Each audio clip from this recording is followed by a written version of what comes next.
Today, I am going to show you how to claim a NodePay voucher code. The first thing you need to do is open your browser and go to the official NodePay website.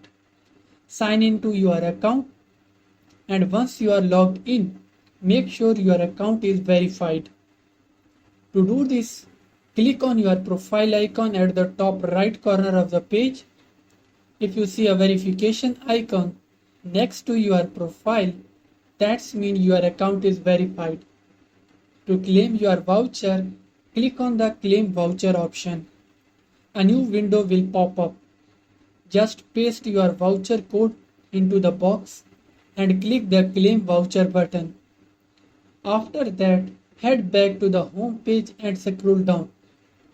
You will be able to see your earning for today as well as your session earnings. That's all for today's video.